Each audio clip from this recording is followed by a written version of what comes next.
안녕하세요. 저는 수도권에 살고 있는 40대 초반 여자랍니다. 사람들이 보는 제 첫인상은 주로 날카롭다거나 찔러도 피 한 방울 안 나올 것처럼 독하다는 느낌이래요. 제 직업이 내과 전문이라서 더 그런 걸 수도 있고요. 근데 물론 일할 때는 좀 정확하고 예민한 건 맞지만 평소에 저는 정도 많고 눈물도 많고 싫은 소리도 잘 못하는 성격이랍니다. 혼자 집에서 운동할 때 이곳의 사연을 들으며 러닝머신을 달리면 시간이 참 잘 가는 것 같아요. 너무 재밌고 공감 가는 사연도 많아서 귀가 즐거워요. 저도 망한 결혼을 걷어차고 화려한 돌싱으로 살게 된 지가 얼마 되지 않았거든요. 공부하고 일만 하느라 심심하기만 했던 저의 인생에 아주 파란만장한 일이 있었더랬죠. 저의 화려한 사연 한번 들어보시겠어요? 저는 요즘 시대에 참 흔치 않게 살짝 개천에서 용난 케이스랍니다.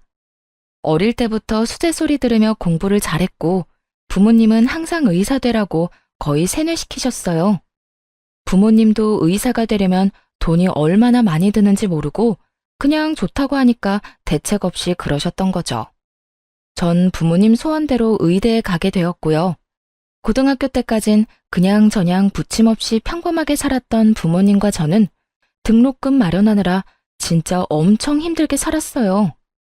아버지도 퇴근하시고 대리기사 하시고 전업주부였던 엄마도 알바를 2개나 하셨고요. 저도 공부하느라 너무 힘들었지만 일주일에 과외를 3개나 하면서 진짜 힘들게 공부했네요. 그래서 다행히 의대를 졸업하고 전문의 과정도 무사히 끝낼 수 있었죠. 사람 마음이 참 간사한 게 한 고비 끝나면 또 다른 고비가 오고 또 다른 생각이 들잖아요. 제가 수도권의 나름 큰 병원의 내과의사로 일하게 되면서 그 근방으로 아파트도 자가로 마련하고 부모님 집도 근처로 마련해드렸어요. 그러다 보니 30 후반이 되었더라고요. 이제 여유가 생기니 부모님이 결혼을 말씀하시기 시작했죠. 저도 지금까지 일만 하느라 대학 시절 잠깐 해본 풋사랑이 전부였거든요. 그래서 여자로서의 제 인생이 좀 불쌍하긴 하더라고요. 부모님이 소개해주는 사람 몇 번 만나면서 소개팅도 좀 해보기 시작했어요. 근데 다 저와는 맞지 않는 사람들이었고 저라는 사람 자체보다는 제 직업에 관심을 두는 게 너무 보여서 실망을 많이 했네요. 다음 주 주말에 시간 좀 내봐라. 너보다 2살 어린데 아주 괜찮은 총각이란다. 나 그냥 결혼 안 하고 이렇게 살래요. 요즘은 결혼 안 하고 사는 사람도 많아요. 괜히 이상한 사람 만나는 것보단 일하면서 아빠 엄마 모시고 살게요. 예, 쓸데없는 소리 하지 마라. 너 돈 잘 버는 게 우리한테 효도하는 것 같아? 좋은 남자 만나서 손주 안겨주고 행복하게 사는 모습 보여주는 게 우리한테는 더 효도하는 거야. 아니 그럼 의사 되라고 닥달하지 말고 시집이나 일찍 보내지 그랬어요. 지금 나이가 40이 다 돼가는데 괜찮은 남자가 있냐고요. 그러게 의대 다닐 때 동기 하나 좀 물어서 결혼하라니까. 그거 하나 못해서는. 다른 의사들은 다 결혼해서 잘 살던데 너만 바쁘니? 잔소리 말고 주말에 나가봐. 알았어? 어릴 때부터 저에게 좀 강요하는 부모님이 너무 답답하고 싫었던 적도 많았어요. 이 나이에도 부모님이 결정하는 대로 살아야 되나 싶어 반항하고 싶은 마음이 들었죠. 일단 그렇게 주말에 기대 없이 나가봤는데요. 지금껏 만난 남자들보단 키도 크고 늘씬한 게 훈남이더라고요. 배불뚝이나 대머리 아니면 키가 저보다 작은 남자들만 보다가 호감형인 남자를 보니 처음부터 제가 좀 마음이 열렸었나 봐요. 제약회사 영업직 대리답게 서글서글하게 말도 참 잘하고 데이트도 부드럽게 리드를 잘해주더라고요. 나보다 누난데 왜 이렇게 귀엽지? 그냥 내가 확 데리고 살까? 진짜 여자 많이 만나봤죠? 어쩜 그런 말을 그렇게 능글맞게 잘도 해요? 제가 뾰족하게 굴어도 진짜 제가 마냥 귀엽다는 듯이 대하는 모습에 어느새 저도 푹 빠져버렸답니다. 3번 정도 만나고 본격적으로 사귀는 사이가 되었어요. 1년 좀 안 되는 기간을 연애에 푹 빠졌더랬죠. 부끄럽지만 제가 제대로 해본 처음 연애였거든요. 남친 덕분에 너무 행복하고 하루가 즐거워서 이래서 다들 연애를 하나 보다 싶었죠. 헤어질 때는 너무 아쉬워서 진짜 빨리 결혼해서 같이 살고 싶다는 마음까지 들었다니까요. 제 마음을 알았던 건지 저랑 같은 마음이었는지 남친이 드디어 저한테 청혼을 했어요. 자기가 나보다 너무 능력 있고 예쁘고 잘나서 내가 진짜 혼자 고민을 많이 했어. 자긴 벌써 자기 명의로 된 아파트도 있고 연봉도 나보다 훨씬 많은데 나 같은 사람이 눈에 차겠어? 그게 무슨 말이야. 난 요즘 자기 때문에 울고 웃는데. 난 내가 의사라서 내가 더 잘났다는 그런 생각 안 해. 오히려 자기한테 내가 배우는 게 많은데? 자기가 그렇게 생각해준다면 정말 다행이다. 그리고 난 홀어머니랑 둘이 살잖아. 우리 집이 그렇게 넉넉하지도 않아서 자기 부모님이 날 잘 봐주실지도 너무 걱정이야. 그럼에도 불구하고 난 자기랑 평생 행복하게 잘 살고 싶어. 나랑 결혼해 줄래? 특별할 것 없는 프로포즈였지만 난생 처음 받아보는 남친의 진실한 청혼에 저는 바로 승낙했죠. 이때까지만 해도 진짜 핑크 구름 속에서 둥둥 떠다니는 것 같았고 평생 이렇게 행복하게 살 줄만 알았네요. 이게 지옥문을 열고 들어가기 직전이라는 것도 모르고 말이죠. 상견례 전에 시모를 처음 만나게 되었는데요. 긴장한 것과 다르게 만나자마자 제 손을 꼭 잡아주시면서 정말 다정하게 대해주셨어요.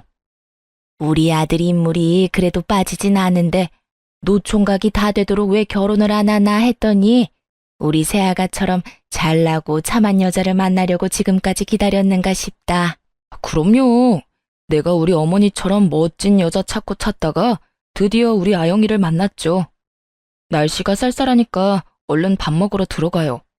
자자, 갑시다, 우리 여왕님들. 같이 초밥을 먹으러 갔는데 저한테 해주는 것처럼 시모한테도 다정히 챙겨주고 농담하면서 분위기를 푸는 모습을 보니 더욱 남친에 대한 확신이 생겼던 것 같아요. 식당에서 오래 일하다가 이제 쉬고 있다는 시모는 말도 조곤조곤하게 하고 얌전하신 분인 것 같다는 느낌이었죠. 네가 의사라는 건 들었다. 우리가 그렇게 좋은 형편이 아닌데 의사 며느리 대접을 잘해줘야 되는데 걱정이구나. 우리 한 가족 되면 내가 며느리 배려하면서 대접 톡톡 해주면서 살게. 걱정하지 마렴. 엄마는 이렇게 예쁜 며느리 시집살이 시킬 데가 어디 있다고 그런 말을 해요.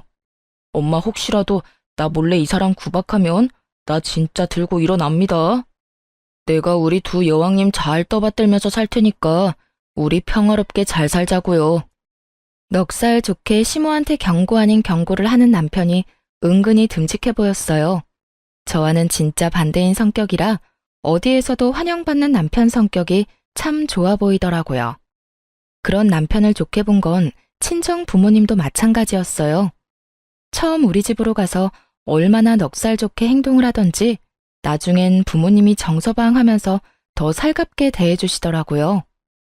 우리 장모님께서 요리를 너무 잘하셔서 제가 운동을 더 많이 해야겠어요. 이렇게 맛있는 거 계속 먹다간 살찌겠어요. 그래도 많이 해주실 거죠? 아유, 그럼 먹고 싶은 거 말만 하게. 어째 우리 딸이 남자 같고 자네가 더 곰살 맞은 딸 같은 생각이 들어. 이렇게 둘이 보니 참 잘 만났다 싶어. 제가 우리 아영 씨보다 많이 부족한데도 예쁘게 봐주셔서 감사합니다. 아버님, 어머님 잘 모시고 앞으로 잘 살겠습니다. 저를 이렇게 받아주셔서 감사합니다. 어쩜 말도 저렇게 예쁘게 하는지 몰라. 얼굴도 훤칠해서 아니 무슨 요즘 유행하는 젊은 트로트 가수 보는 것 같아. 내가 아주 우리 사위 팬 되겠어. 그렇게 양가의 축복을 받으면서 꽤 성대하게 결혼식도 올렸어요. 신혼집은 제가 살던 아파트에서 그냥 시작하기로 했고 남편이 텔레비전을 큰 사이즈로 바꿔온 것 빼고는 있는 그대로 살았네요. 지금 일하는 병원 근처라 제가 출퇴근하기에 좋고 시모가 혼자 사는 아파트하고도 그렇게 멀진 않아서 시모도 뭐라고 불만을 말하진 않았네요. 그러다 시모가 제가 일하는 병원에 찾아오기 시작하면서 점점 짜증나는 일이 생기기 시작했어요. 처음에 진료실로 들어오는 시모를 보고 제가 얼마나 놀랐는지 몰라요. 어머, 여긴 어쩐 일이세요? 무슨 일이긴. 속이 더부룩하고 영 안 좋아서 진료받으려고 우리 며느리한테 왔지. 여기까지 오시려면 30분은 차 타고 오셔야 될 텐데 그냥 동네 병원으로 가시지 그랬어요. 우리 며느리가 의사인데 그럴 수 있니? 더 멀더라도 우리 새아가 얼굴 한번 보러 오는 게 좋지. 그리고 공짜잖아. 이 병원에 오면 진료비를 안 내도 된다고 생각을 하고 있는 것 같더라고요. 실제로도 종종 병원에 오면 직원들을 붙잡고 뭔 말을 해대고 못 살게 구는 것 같길래 수납 직원한테는 그냥 말하지 말고 보내라고 그랬어요. 그리고 제가 대신 결제했죠 뭐.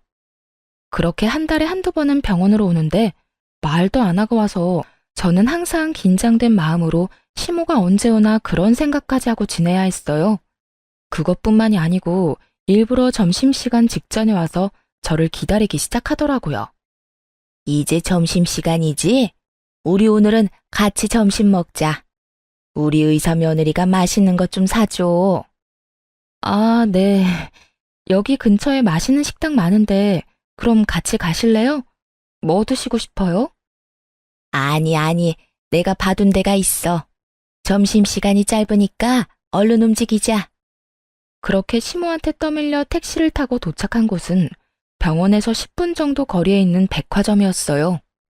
백화점 안에서도 꽤 가격 나가는 레스토랑으로 아주 당당하게 들어가길래 따라가 봤더니 이미 시모 친구 4명 정도가 앉아 있더라고요. 시모가 아주 의기양양한 목소리로 말했죠. 자, 우리 의사 며느리 데려왔어. 어때? 얼굴도 예쁘고 아주 참하지? 아니, 얘들이 결혼식에 와서 봤으면서도 자꾸 못 믿겠다고 그래서 말이야. 진짜 의사인데 얼굴도 곱네. 반가워요.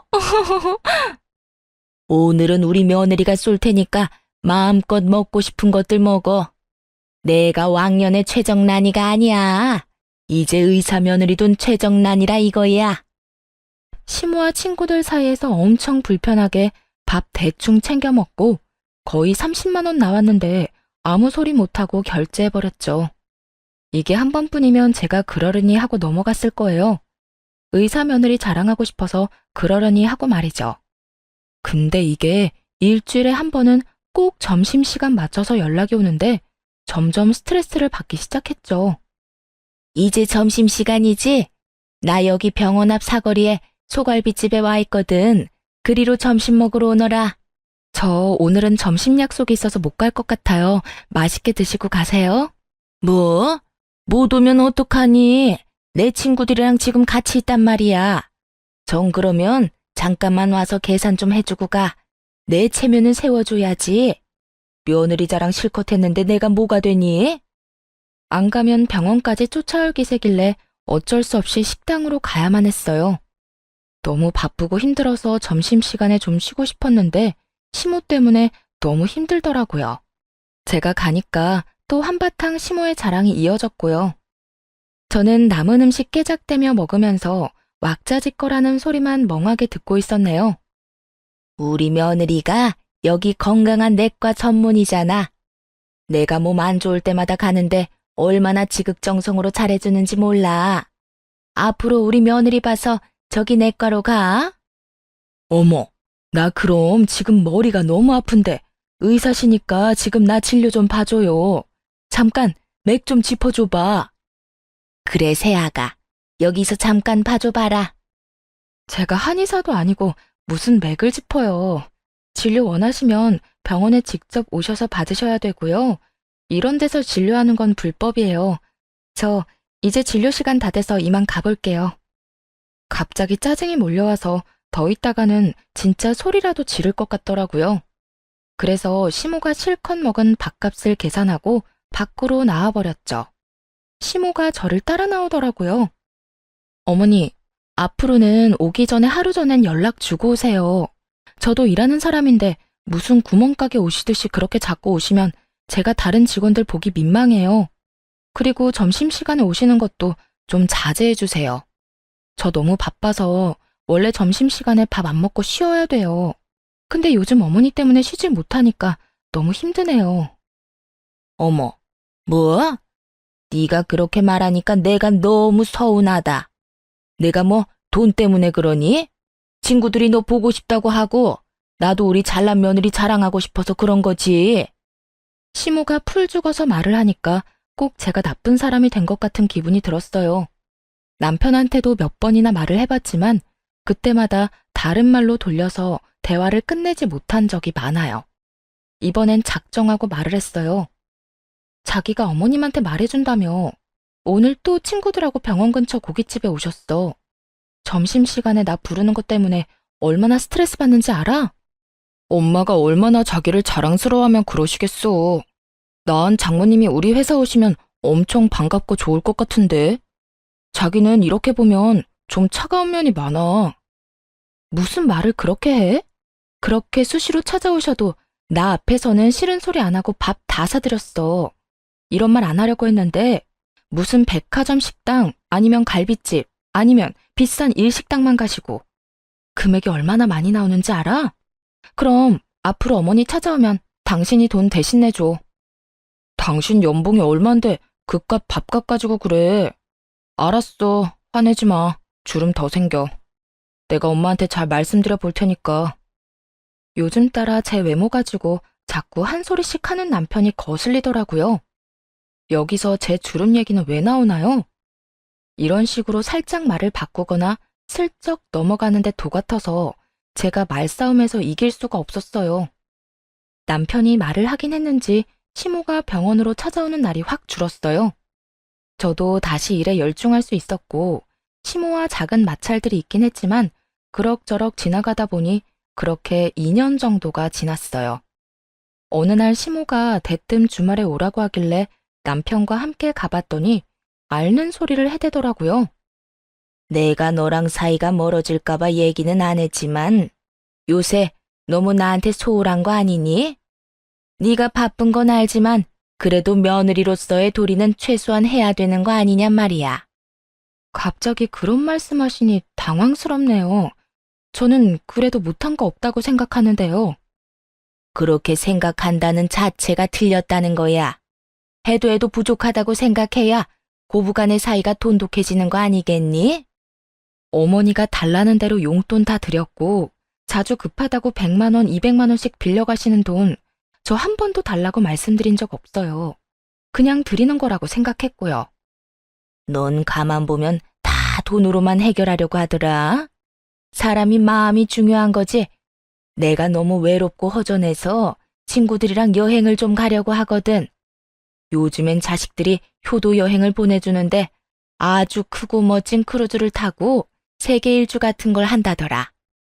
이 사람은 예전엔 저희 부모님한테 혼자 찾아가기도 하고 그러더니 이젠 용돈은커녕 전화 한 통도 안 하는데요. 저는 그대로 바쁜 와중에 용돈도 챙겨드렸잖아요. 근데 이번엔 효도 여행이요? 아들한테 보내달라고 하시면 되겠네요. 갑자기 왜 나를 걸고 넘어져? 내가 바빠서 요즘 장인 장모님한테 소홀했는데 그게 그렇게 서운했어? 그럼 직접 나한테 말을 하지 여기서 뭐야? 엄마, 그거 여행 가세요. 얼만데요? 어머, 진짜? 역시 우리 아들이 최고야. 1,000만 원인데 일단 계약금 200만 원을 걸어야 돼. 금액은 할부로 내도 되고. 근데 우리 의사 며느리가 그깟 1,000만 원이 부담되겠니? 어머니는 제가 무슨 어머니 지갑인 줄 아시나 봐요. 뭔 일만 있으면 다 저한테 돈을 달라고 하세요. 아드님이 보내준다니까 아드님한테 달라고 하시면 되겠네요. 엄마, 200만 원이면 내가 내주려고 했는데 1,000만 원은 너무 크다. 그건 그냥 가지 마시고요. 나중에 겨울에 동남아로 내가 보내드릴게요. 친구들은 다 간다고 그러는데 나만 안 가면 내 체면이 뭐가 되니?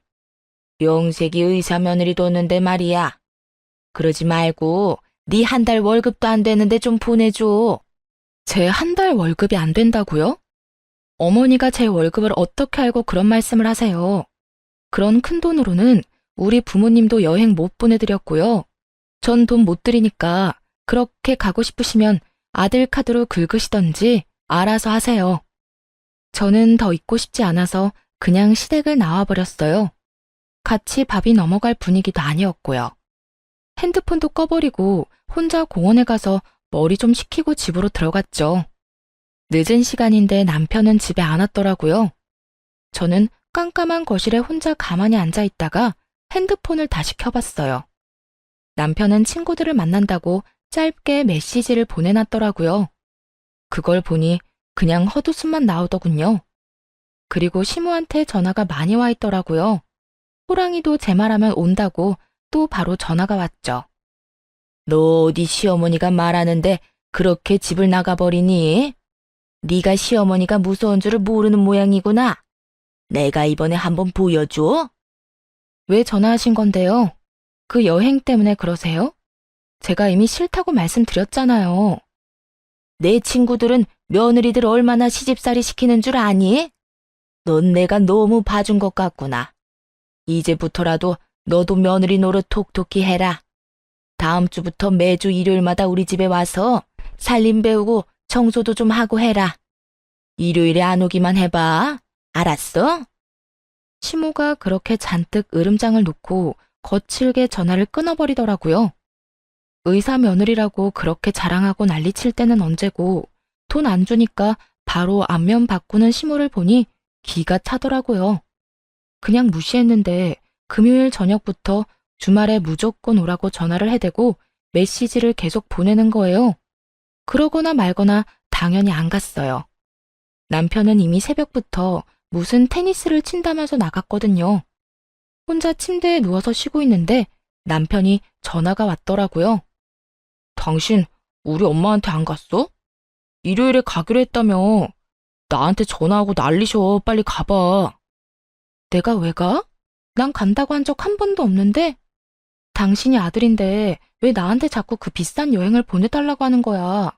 당신이 보내드려. 난 며느리로서 내 도리는 다 했다고 생각해. 효도는 셀프 몰라? 내가 1,000만 원짜리 여행 보내드릴 여유가 어딨어. 당신은 능력이 되잖아. 며느리로서 그 정도 해드릴 수 있잖아. 능력이 없으면 다른 걸로라도 최선을 다해야 되는 거 아닐까? 당신이 지금 남편 역할, 아들 역할 잘하고 있는지 한번 자신을 돌아봐. 난 2번 말하기 싫으니까 당신이 어머님한테 말씀드려. 저의 차가운 태도를 보고 남편이 금세 입을 다물더군요. 남편이 말을 한 건지 만 건지 시모는 정신 못 차리고 계속 오라고 난리를 쳤죠. 너 내 말 무시하니? 주말에 그렇게 오라는데 어떻게 한 번을 안 와? 너 진짜 안 되겠다. 너 오늘 저녁에 퇴근하고 당장 우리 집으로 와서 저녁해. 알았어? 내일도 안 오면 진짜 가만 안 있을 거야. 이제 진짜 별 어거지를 다 부리더라고요. 전 남편한테 전화해서 퇴근하고 시모한테 가보라고 했죠. 시모가 맛있는 저녁 해놨다고 먹고 오라고 말이죠. 저는 어차피 야간 진료를 하는 날이었기 때문에 병원에 있었는데요. 저녁 8시쯤 되자 시모한테 또 연달아 전화가 왔어요. 너 진짜 한번 해보자 이거야? 내가 만만하게 보여? 너 와서 저녁 하라니까 왜 우리 아들을 보내? 전 오늘 야간 근무라 못 가요. 제 대답은 듣지도 않고 계속 오라고 소리만 치시니까. 대신 아드님 보내드린 거잖아요. 뭐가 잘못됐나요? 이게 무슨 경우 없는 짓이야? 내가 너 오라고 했지. 우리 아들은 일하느라 피곤한데 이 시간에 여길 왜 오라고 하니? 저는 밤 10시까지 진료 보는데 전 안 힘든가요? 왜 이렇게 저를 못 괴롭혀서 난리예요? 그 여행비 안 들여서 그러는 거예요? 그래, 나 그 여행 꼭 가야 된다. 다달이 용돈 더 주는 셈 치고 할부라도 해줘 그럼. 너무 지긋한 굴레에서 벗어나고 싶은 마음에 그깟 200만 원 바로 보내버리고 말자 싶었죠. 알았어요. 돈 드릴 테니까 저 그만 괴롭혀요. 일단 계약금 200만 원만 드릴게요. 진짜니? 역시 우리 며느리답다. 의사답게 화끈하고 통도 크구나. 고맙다. 아들은 내가 밥 먹여서 보낼 테니까 끝나고 집 가서 푹 쉬어라. 곧바로 시모의 계좌로 200만 원을 보내주니 바로 조용해지더라고요. 그래서 한 달 정도는 조용하게 지낼 수 있었죠. 슬슬 또 시모가 연락을 자주 하면서 집으로 오라고 하더군요. 그래서 평일 저녁에 남편 없이 저 혼자 갔는데 글쎄 시모가 가자마자 과일이며 빵이며 이것저것 먹으라며 챙겨주는 척을 하더니 본론을 꺼내더군요. 근데 벌써 한 달이 지났는데 왜 여행 갈 돈을 안 주니? 800만 원 다 못 주면 200이라도 줘라. 내가 여행사에는 다달이 준다고 말해놨다. 800만 원 한꺼번에 주면 더 좋고. 200만 원 계약금 드렸잖아요. 나머지도 다 아들한테 달라고 하세요. 갑자기 이렇게 말을 바꾸면 어떡해? 친구들은 예약 다 하고 벌써 1,000만 원 일시불로 낸 애들도 있다. 내가 의사 며느리 둔 사람인데 1,000만 원 일시불로 내야 체면이 서지 않겠어? 나 애 좀 그만 태우고 효도 여행 보내준다고 생각하고 통 크게 한번 내줘. 효도 여행이요? 제가 친자식도 아니고 이제 이혼할 마당에 전 시모 효도 여행 시켜준 사람도 있어요. 저는 시모 앞에 준비해간 사진들을 쫙 뿌려버렸어요. 인상을 찡그리며 사진을 확인하더니 금세 얼굴이 새하얗게 질리더군요. 아니, 이게 도대체 뭐야? 이게 지금 우리 준석이란 말이니? 내가 돈까지 써서 얼마나 선명하게 찍은 사진인데 아들 얼굴도 구별 못해요? 그쪽 아들하고 다른 여자하고 잘 놀고 있는 거 보이죠? 이제 누구한테 그놈의 효도 여행 보내달라고 해야 되는지 확실히 감이 오죠? 남편 놈의 숨겨진 추악한 행태를 알게 된 건 1년 전이었어요. 결혼 전엔 그렇게 귀엽다 예쁘다 해주더니 결혼한 지 얼마 되지도 않아서 뱃살이 늘어졌다느니 입가 주름이 너무 패였다느니 외모 지적을 하기 시작했죠. 거기다 한 달에 한 번씩은 출장을 가야 된다고 하더니 제가 별말을 안 하니까 점점 빈도가 잦아지더라고요. 몇 달 후에는 거의 한 번 지방으로 출장 가면 3일씩 집을 비우기 시작하더라고요. 아무리 영업직이라도 연애 전엔 출장 한 번도 안 가다가 갑자기 지방으로 돌고 도니 이상한 촉이 오더라고요. 전 잠잘 시간도 없지만 돈은 남아도는 사람이라 바로 흥신소의 남편 뒤 좀 캐달라고 했어요. 역시 뭐든지 전문가한테 맡겨야 된다고 일주일 만에 어마어마한 증거들을 가져왔더라고요. 저한테 출장 간다고 하고는 지방의 비싼 풀빌라에서 2박 3일씩 어린 상간녀랑 아주 해피한 시간을 보내고 왔던 거였죠. 흥신소 직원이랑 통화했는데 들을수록 가관이었네요. 같은 팀에 입사한 신입사원인데 나이 차가 좀 나네요. 신상 조회해드릴까요? 네, 소송 걸어야 되니까 싹 해주시고요. 뭐 다른 증거 제가 찾아야 될 건 없어요? 블랙박스는 가능하시면 한번 확인해 보세요. 미행하면서 보니까 세컨폰이 있는 것 같더라고요. 아마 차에 놓고 다닐 것 같으니까 그거 찾으면 증거는 충분하실 것 같네요. 남편은 전혀 눈치를 못 챘으니 밤에 들어와서 아주 세상 모르고 잠을 잘 자더라고요. 그래서 남편 차에 가서 블랙박스 다 찾아보고 세컨폰도 쉽게 찾을 수 있었죠. 제가 절대 모를 거라고 생각했는지 비밀번호도 안 걸어놓고 아주 당당하더라고요. 덕분에 아주 편하게 증거 수집 잘했네요. 상간녀는 남편 놈보다 15살이나 어렸는데 아주 남편이 비싼 식당에 다 데리고 다니며 밥 사 먹이고 명품 지갑이며 화장품이며 다 사다 날라줬더라고요. 저한텐 길거리에서 파는 머리핀 하나 사준 적 없는 인간이 말이죠. 생각해보면 연애할 때부터 제가 돈을 더 잘 번다는 이유로 제가 데이트 비용 낸 적이 훨씬 많았고 선물다운 선물을 받아보지도 못했어요. 맨날 말로만 대단하다, 귀엽다 이런 입 발린 소리만 들으면서 좋다고 결혼까지 했었네요. 거기다 남편 놈이랑 상간녀가 나눈 메시지를 읽으니 더욱 제가 호구였다는 사실을 실감할 수 있었어요. 내가 이 백 갖고 싶었던 거 어떻게 알았어요? 역시 우리 오빠는 잘생긴 데다가 능력까지 있어서 너무 멋있어. 정말 고마워요. 잘 쓸게요. 저번에 백화점에서 한참 보는 거 알아놨지. 내가 우리 애기 가방 하나 못 사주겠어? 나한텐 돈 들어오는 든든한 지갑이 있잖아. 못생기고 나이 들었어도 그래도 의사니까 산다는 마누라님? 우리 사랑에 금전적으로라도 도움을 주니까 그래도 우리한테 필요하기라고 해야 되나요? 진짜 우리 애기 얼굴 보다가 걔 얼굴 보면 꼴이 말이 아니야. 토할 것 같아. 나이 들어서 볼품 없으면 관리라도 해야지. 맨날 바쁘다고 로션 하나 안 바른다니까. 진짜 여자로 전혀 안 느껴져. 우리 자기한테 여자는 나 하나면 되잖아. 우리 다음 주에 여수 풀빌라 가는 거 맞지? 거기 너무 가고 싶었는데 예약해줘서 고마워요. 우리 애기가 가고 싶다는데 그 정도야 당연하지. 우리 다음엔 휴가 날짜 맞춰서 하와이 한번 갈까? 내가 마누라 전에 자기를 일찍 만났어야 되는데 진짜 집에 들어가기도 싫다. 남편의 추악한 진심을 알게 된 그날, 저는 제 차 안에서 가슴을 치며 통곡했어요.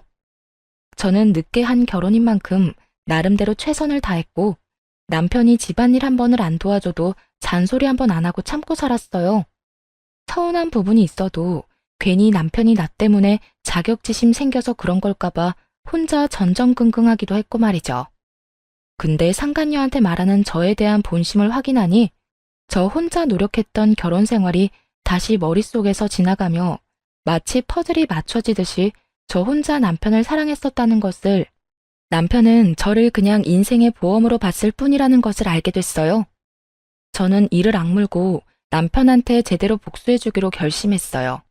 그래서 지난 1년간 남편의 외도를 전혀 모르는 척하면서 출장 간다고 하면 오히려 흔쾌히 보내줬죠.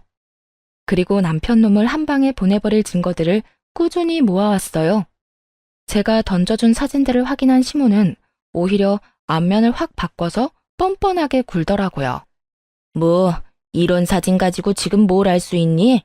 직장 동료랑도 야유회인가 뭐 그런 걸로 갈 수도 있는 거고, 사진도 뭐 별거 없구만.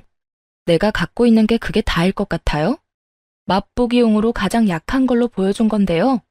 소송 들어가면 제대로 다 보여줄게요. 뭐? 소송?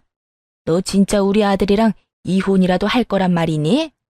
너도 이제 금방 50인데 네가 우리 아들 같은 남자 또 만날 수 있을 것 같아? 남자 바람은 말 그대로 스쳐 지나가는 바람일 뿐이야. 남자들은 호기심이 있어서 한 번씩은 다 바람 핀다더라. 그러니까 그냥 한 번만 이해하고 넘어가 줘라. 남편이라고 아무 도움도 안 되는 인간, 내가 뭐하러 데리고 살아요. 도움 안 될 거면 차라리 나도 더 어리고 잘생긴 남자 데려다가 즐기고 사는 게 낫겠네요. 당신 아들이 뭐 잘난 게 있어요? 그 나이에 그 쥐꼬리 같은 월급 받는 주제에 어린 여자랑 바람을 피는데 말이죠. 그 못난 인간이 바람 필 때도 지 마누라가 의사란 걸로 여자를 꼬시더라 이 말이에요. 진짜 찌질하지 않아요? 니네 부부 문제는 니네가 알아서 하고 일단 여행 갈 돈만 좀 줘. 정 안 되면 빌려주면 내가 다달이 갚을게. 지금 내 친구들 다 간다는데 나만 못 간다고 그러면 얼마나 뒤에서 말이 나오겠니? 지금 이 마당에 그놈의 여행이 중요해요? 어차피 계약금 200만 원도 당신 아들 돈이었으니까 나머지도 아들한테 받아내요. 그 돈이 우리 준석이 돈이라고? 그렇게 돈 잘 버는 네가 줘야지 어떻게 우리 아들이 돈을 냈어? 이혼한다는 말보다 계약금이 제 주머니에서 나온 돈이 아니었다는 게 시모한테는 더 충격인 모양이었죠. 아주 개거품을 물면서 흥분을 하더군요. 그 꼴이 얼마나 웃기던지 사실대로 다 말해줬어요. 증거 수집이 다 됐다 싶었을 때 친정 부모님께 찾아가서 다 말씀드렸어요. 워낙 남편 놈을 좋게 보셨던 두 분이라 한참 동안 충격으로 말씀이 없으셨답니다. 세상에 믿을 놈 하나 없다더니 우리 앞에서는 그렇게 살갑게 대해놓고 뒤로는 그런 몹쓸 짓을 하다니. 이혼은 당연하고 이 땅에서 발 딛고 못 살게 만들어버려라. 그놈이 명절하고 어버이날에 50만 원씩 줬어. 우리야 너한테 용돈을 넉넉히 받으니 고마운 마음으로 쓰지 않고 모아두고 있었거든. 그거 홀랑 안 써버리길 얼마나 잘했니? 이거 네가 가져가서 돌려주든 어떻게 해버려라. 어머니가 돈이 든 봉투를 저한테 건네주시더라고요. 그 돈이 바로 시모한테 줬던 계약금 200만 원이었거든요. 며느리 돈을 더 쓰지 못한 게 억울했는지 시모가 얼굴을 일그러뜨리면서 울기 시작했어요. 아이고, 며느리라는 게 시애미를 감쪽같이 속이고 우리 아들 돈으로 계약금을 내? 어쩜 이렇게 못됐을까? 며느리 하나 잘못 들여서 집안 꼴 잘 돌아간다. 네가 이따위로 구니까 우리 아들이 너한테 질려서 더 어린애한테 마음이 간 거 아니냐? 엄마가 생각하는 게 이따위니까 아들도 그따위로 사는 거 아니에요? 내 돈 못 쓴 게 그렇게 억울해요? 난 당신 아들한테 철저히 속았는데 당신들한테 쓴 내 돈이며 내 시간은 어떻게 보상할 건데. 그때였어요. 우당탕탕 문이 열리면서 남편 놈이 뛰어들어왔죠. 급하게 달려왔는지 평소와는 다르게 머리도 다 헝클어지고 양복 셔츠도 삐져나온 모습으로 제 앞에 바로 납작 무릎을 꿇더라고요. 여보, 진짜 다 오해야. 그냥 출장을 같이 몇 번 가다 보니까 당신이 오해를 한 것 같은데 절대 그런 사이 아니야. 걔가 나보다 몇 살이 어린데 그런 애송이랑 말도 안 되는 소리야. 그러게, 그렇게 어린 년이랑 정신 연령이 똑같아서 그런가 아주 잘 맞더라. 내가 사진만 몇 장 올려주니까 증거가 그게 다인 줄 알아? 네 놈들이 나눈 메시지도 한가득이야. 애기야 하면서 난리가 났던데 그래도 아니라고 잡아뗄래? 여보, 내가 진짜 잘못했어. 걔가 자꾸 나한테 들러붙어서 내가 잠깐 돌았었나 봐. 걔는 나한테 진짜 아무것도 아니었어. 바로 정리할게. 나한테 먼저 말했으면 내가 다 설명했을 텐데 그걸 회사 게시판에 올리면 어떡해. 일이 지금 너무 커졌어. 역시 이 상황에서도 너는 너만 생각하는구나. 너 때문에 상처받고 이악 물면서 1년을 버틴 나는 보이지도 않지? 뭐? 늙어서 옆에 가기도 싫고 의사만 아니었음 결혼도 안 했을 거라고?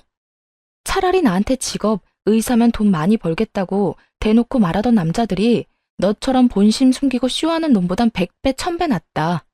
이 독사 같은 놈아. 여보, 진짜 오해야. 난 정말 당신만 사랑한다고. 그 어린애한테 분위기에 취해서 뭔 말을 못해. 우리는 인생의 한 팀이고 서로 도와가면서 살아야 되는 가족이잖아. 감정적으로 하지 말고 이성적으로 해결해야 되지 않을까? 우선 회사 게시판에 올린 그 게시물 좀 지워줘.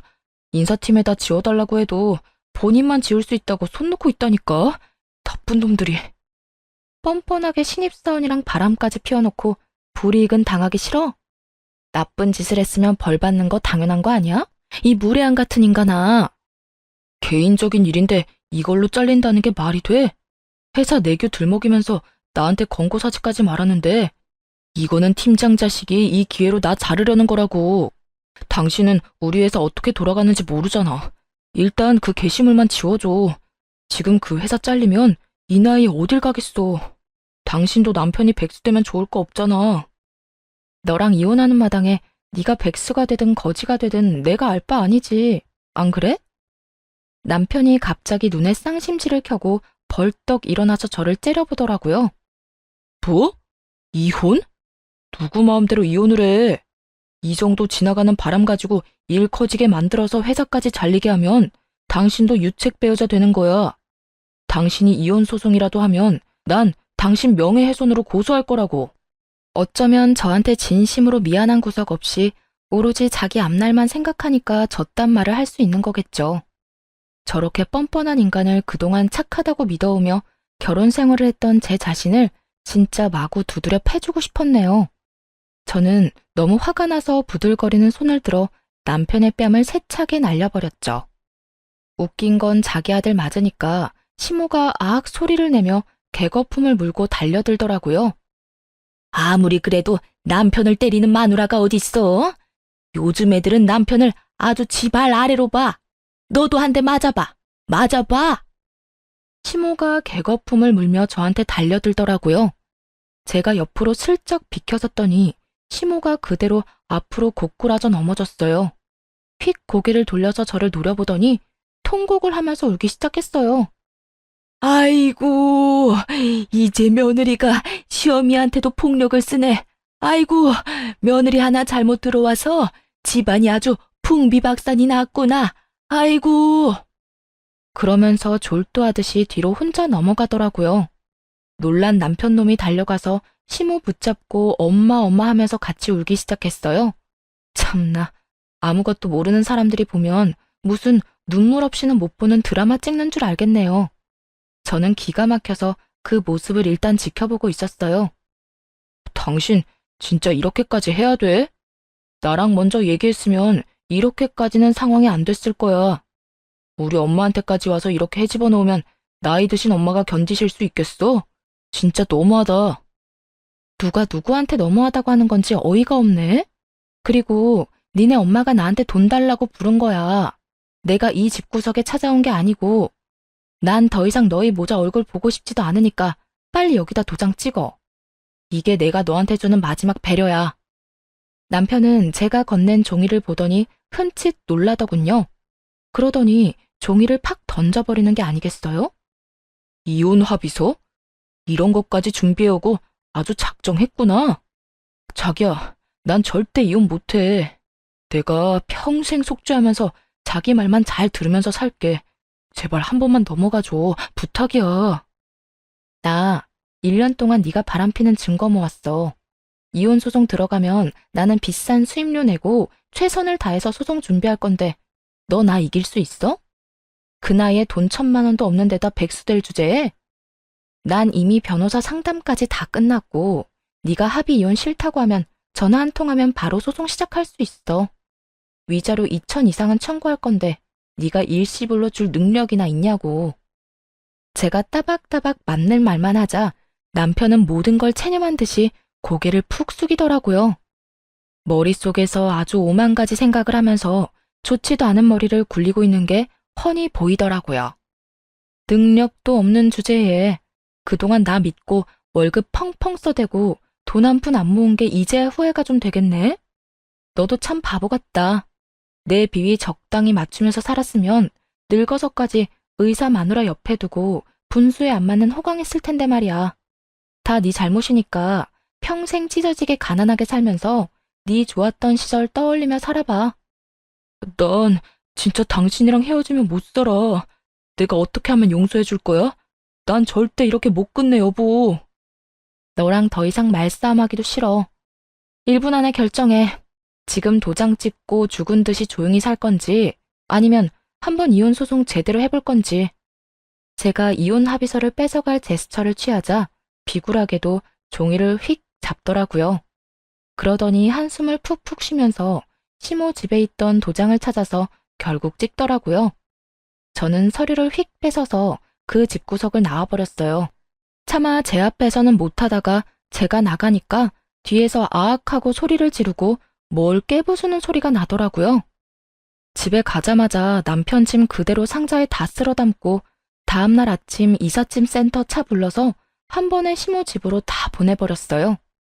근데 웃긴 건 남편 놈 짐은 다 시모 집으로 갔는데 시모는 제 집으로 찾아왔다는 거죠.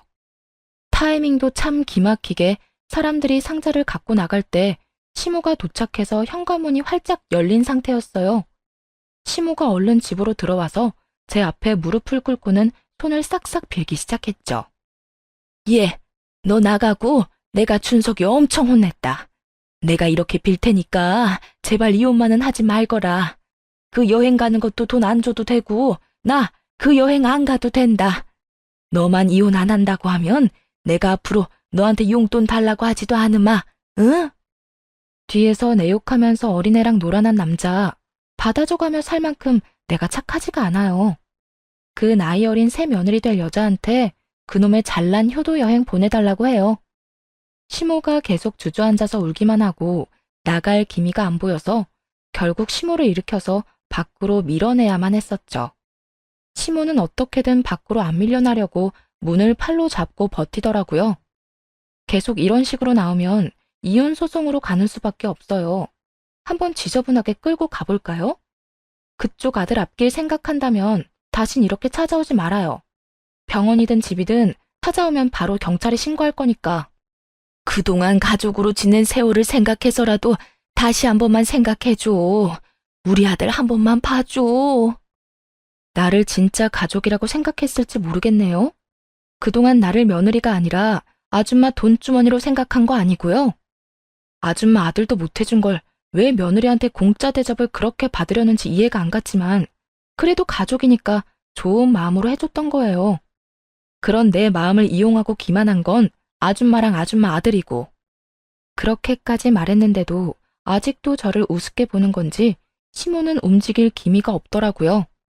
집에 들어가서 바로 경찰을 불렀습니다. 제 집 앞에서 한참 쭈그려 앉아 있다가 경찰이 오니까 그제야 꺼이꺼이 울면서 경찰 따라가더라고요. 남편놈이 집에 와서 비련의 남주인공처럼 울고불고 난리친 건 뭐 말할 필요도 없겠네요. 거의 수십 번 와서 그 짓을 하더군요. 저는 바로 집도 전세 내놓고 다른 아파트 구해서 이사 갔어요. 아참, 병원도 결국 관뒀어요. 그래서 다행히 병원에서 남편이 난리치는 꼴은 보지 않았고요. 마음 같아서는 상간녀 소송하고 이혼 소송해서 2천만 원이라도 악착같이 받아낼까 싶었는데요. 나이 40 넘어서 그런 쓸데없는 일에 에너지 쏟고 싶지 않더라고요. 그깟 돈으로 그 인간들과 계속 얽혀있기도 싫었고요.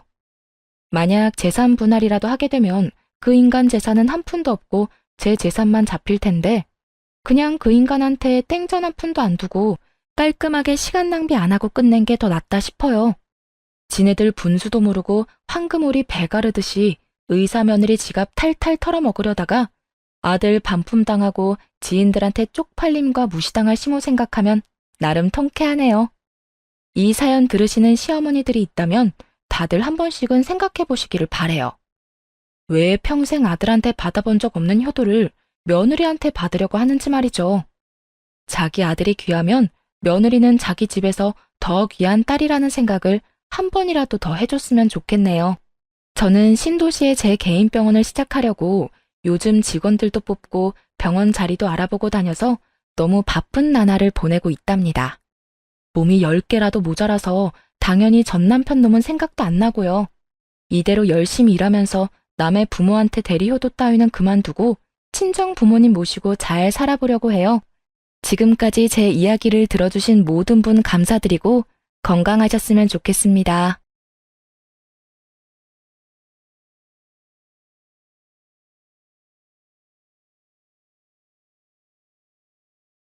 안녕하세요. 저는 결혼을 하고 효자가 되어버린 남편놈과 가부장적인 시부에게 질릴 대로 질려 이혼해버린 이혼녀입니다. 처음 결혼을 할 때만 해도 남편이 그렇게까지 효자놈은 아니었는데 시부의 재산 상속이라는 당근 앞에 세상에 둘도 없는 효자가 되어버리더라고요. 그러면 제가 어떻게 이혼까지 결심하게 되었는지 들어보실래요? 저와 남편은 평범한 맞선으로 만난 사이였어요. 첫 만남부터 대화가 잘 통했고 그 뒤로 만난 두 번째 만남과 세 번째 만남 역시 좋더라고요. 대화가 잘 통하는 건 물론이고 가지고 있는 가치관과 추구하는 결혼관 역시 비슷하다는 생각을 했어요. 그렇게 결혼을 전제로 한 연애가 시작되었고 3년의 연애 끝에 결혼까지 하게 되었습니다. 제가 그 긴 연애 기간 끝에 결혼을 결심하게 된 것은 바로 이것 때문이었어요. 저기 자기야, 난 다른 건 몰라도 제사 명절에 여자만 일하는 거 절대 이해 못해. 엄연히 이씨 집안 제사고 이씨 집안 조상 모시는 건데 왜 엄한 다른 집안 여자들만 고생해야 하는 거냐고. 그래서 하는 말인데 우리 결혼하게 되면 각종 집안 행사 때 당신도 나서서 일해줬으면 좋겠어. 아니, 해. 이게 내 결혼 첫 번째 조건이야. 그래, 그게 뭐가 힘들다고. 그렇지 않아도 명절 제사 때마다 우리 엄마 고생하는 거 나도 보기 싫었어. 이참에 나도 엄마랑 당신 좀 돕지 뭐. 돕는 거 아니고 그냥 하는 거야. 엄연히 따지자면 나랑 어머님이 돕는 거지. 그래, 알겠어. 알겠다고. 내가 말 실수했어. 앞으로 나도 같이 일할게. 그러니까 나랑 결혼해 줄 거지? 저는 명절이나 제사 등 시댁 집안 행사에 오로지 여자만 일하는 것을 불합리하다고 생각하는 사람이었고 그런 제 의견을 남편 또한 수용할 것이라 약속 또 약속했었죠. 제가 이런 약속을 한 것에는 또 다른 이유가 있었어요. 그건 바로 시부 때문이었는데 시부는 가부장적으로는 둘째가라면 서러운 사람이더군요.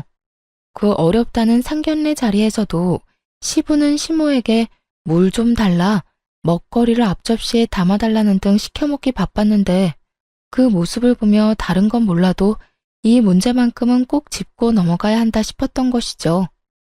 그래서 약속 또 약속한 것이었는데 제가 그런 약속을 받아내서일까요? 남편은 제 걱정과 우려와는 달리 가정에서 집안일을 아주 만족스럽게 잘해주더군요.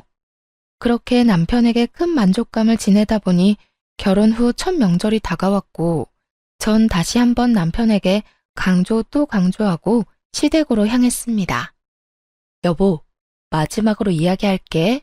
무슨 일이든 함께하는 거야. 알겠지? 만약 당신이 이 약속 지켜주지 않으면 난 앞으로 명절이나 제사 같은 모든 행사에서 절대 오지 않을 거야. 알겠지? 알겠어. 걱정하지 마. 나 집에서 일 잘하는 거 못 봤어? 그렇게만 하면 된다는 말이잖아. 정답.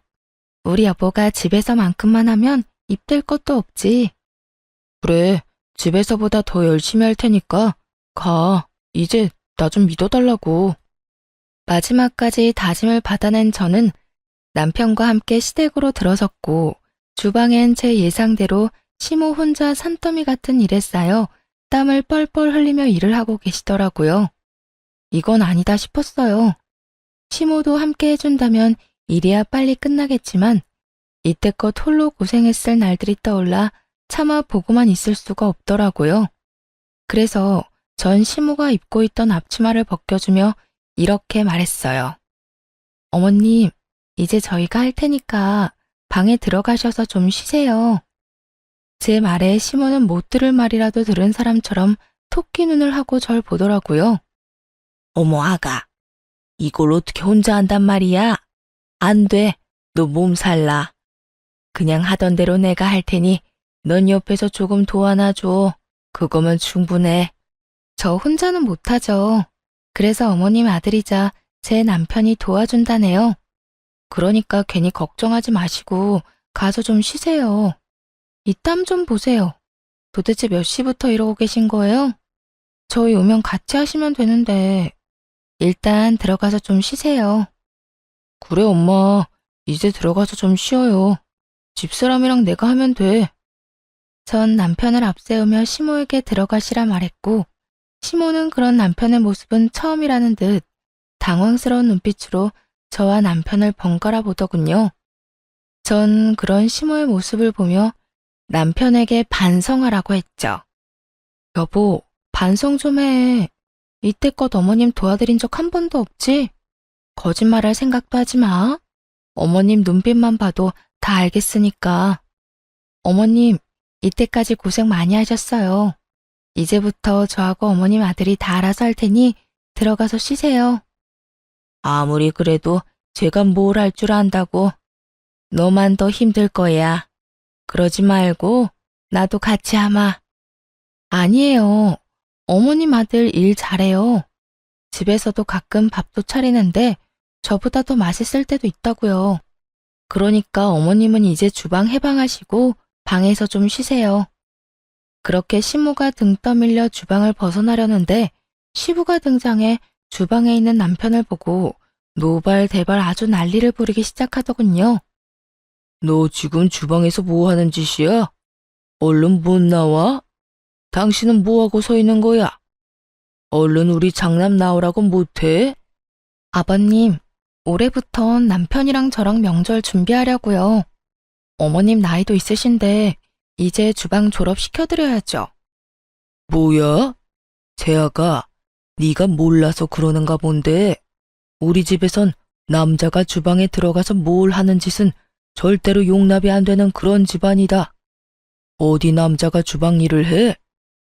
에이, 그런 집안 아닌 집안 따로 정해져 있는 것도 아니고 요즘 세상에 그런 말씀하시면 큰일 나요. 큰일이 나든 말든 난 모르겠고 당장 못 나와? 시부는 몸까지 떨며 화를 내고 있었고 남편은 저와 시부의 눈치를 살피느라 눈이 가자미 눈이 되기 직전이더군요. 시모는 시부의 압박에 못 이겨 다시 주방으로 발길을 돌리고 있었고요. 전 여기서 시부의 뜻대로 다 해줬다간 저 역시 시모처럼 살 것이 분명하다고 생각했고 그랬기에 더 단호하게 시모의 등을 밀어 주방에서 내보내버렸어요. 그리고 남편을 바라보며 당신이 결정해 라는 무언의 압박을 보냈죠. 남편 역시 이런 제 눈빛에서 살기를 느꼈는지 아무 말도 없이 계란을 풀기 시작하더군요. 전 그런 남편을 보며 안도의 옅은 미소를 지었고 시부는 더 큰 화를 내며 고함을 지르기 시작했어요. 너 이 녀석! 지금 이 아비 말을 무시하는 게야? 당장 나오라는 말 못 들었어? 시부의 고함에 남편이 움찔하는 사이 전 시부에게 다가가 앞치마를 내밀며 이렇게 말했습니다. 아버님, 그렇게 싫으시면 아버님도 같이 해보세요. 막상 같이 해보시면 생각보다 괜찮으실 거예요. 제가 이랬더니 시부가 어떻게 했는 줄 아세요? 앞치마를 탁 쳐내버리곤 밖으로 나가버리더군요. 아예 집 밖으로 말이죠. 그렇게 시부가 밖으로 나가는 소리가 들리자 시모는 다시 저에게로 와 걱정과 우려 섞인 말을 하기 시작했어요. 아가, 너 어쩌려고 이래? 네가 몰라서 그러는데 네 시아버지 한번 화내기 시작하면 얼마나 무서운데. 네가 내 걱정되어서 그런 건 다 알지만 이젠 내가 네 걱정이구나. 어머님, 전 괜찮아요. 오늘 보시고도 그런 걱정이 되세요? 저는 걱정하지 마시고 앞으론 이런 힘든 일은 혼자 하지 마세요. 아들도 있고 며느리도 있는데 왜 혼자 이걸 다 하세요? 앞으로는 그러지 마세요. 시모는 어쩔 수 없다는 듯 고개를 끄덕였고 전 무사히 명절을 잘 보낼 수 있었습니다. 하지만 명절이 지나고 시부의 본격적인 복수가 시작되었죠. 아가, 네 시어머니가 몸이 안 좋아서 그러는데 와서 청소 좀 해라. 아가, 네가 해준 된장찌개를 먹고 싶구나. 아가, 오늘 볕이 좋아 이불을 빨아 널었더니 먼지 터는 게 문제구나. 퇴근하고 와서 먼지 좀 털려무나. 이렇듯 온갖 방법으로 저를 괴롭히려고 했었고 이 모든 연락은 제가 회사에 있을 시간에 심지어 받을 때까지 연락을 해대곤 했습니다. 상황이 이렇다 보니 일에 지장이 될 수밖에 없었고 다 무시할 수도 없는 상황이었어요. 제가 무시를 한다면 시무가 저를 대신해 들들 볶일 것이 자명했기 때문이죠. 그래서 전 시댁을 가되 절대 혼자 가지 않았어요. 남편을 대동해서 갔죠. 제가 청소를 하게 되면 남편에겐 식사 준비를 시켰고 제가 식사를 준비하게 되면 남편은 이불 빨래를 시켜버렸어요. 이불 먼지를 털던 날에는 그 어두운 밤에 잔디를 뽑는 것을 시켜버리기도 했죠. 저를 골탕 먹이러 일을 시키면 시킬수록 남편이 더 고생하는 것이 보이자 시부는 칠순을 핑계로 말도 안 되는 요구를 하기 시작하더군요. 나 이번에 칠순 잔치하기 전에 하고 싶은 게 있다. 생신 선물 말씀하시는 거죠? 뭐 가지고 싶으신 거 있으세요? 그럼 새로운 집이 가지고 싶다. 네? 집이요? 이사하시려고요? 아니, 이 집에 정이 많이 들어서 이사는 싫고 집 리모델링 좀 해다오. 리모델링이요? 아버님, 그게 한두 푼 드는 것도 아니고 저희한테 그렇게 큰 돈이 어디 있어요. 부모가 원한다는데 빚이라도 내서 해줘야 할 거 아니야. 구조도 좀 바꾸고 싶고 집도 영 어수선해서 안 되겠어. 그러니까 이번에 꼭 너희가 해줬으면 싶구나. 빚이라도 내서 해내라는 말을 듣는데 정말 기가 차서 콧방귀가 다 나더라고요. 어떻게든 부모가 자식에게 빚까지 내서 쓸데없는 리모델링을 해달라고 할 수 있는 것인지 이해도 되지 않았고요. 저희 시댁이요. 그렇게 오래된 구축 단독주택도 아니었고 구조도 꽤 잘 빠진 데다가 시모가 워낙 시부 닥달에 쓸고 닦고 해서 모델하우스보다 더 깨끗하게 잘 정리정돈된 집이에요. 그런데 그런 집을 싹 뜯어 고치겠다고 하니 이건 더 들어볼 필요도 없이 저를 초장에 잡겠단 말로밖에 들리지 않더라고요. 그래서 전 시부를 보며 단호하게 말했죠. 아버님, 저희 그럴 돈 없어요. 아버님 원하시는 대로 다 해드리려면 몇백이 아닌 몇천이 들 건데 그걸 빚내서 해드리고 저희는 어떻게 생활하고 살아요? 저희는 손가락만 빨고 살 순 없잖아요. 하여튼 아버님이 뭐라고 하시든 저의 능력이 안 돼 리모델링을 못 해드리니 섭섭해도 이해해 주세요. 그러면 저희 가볼게요. 전 긴 말 들을 것도 없이 남편의 팔을 잡아 끌어 집으로 돌아왔고, 돌아와 남편에게 하소연하고 있으니 남편의 전화기로 시부한테서 연락이 오더군요.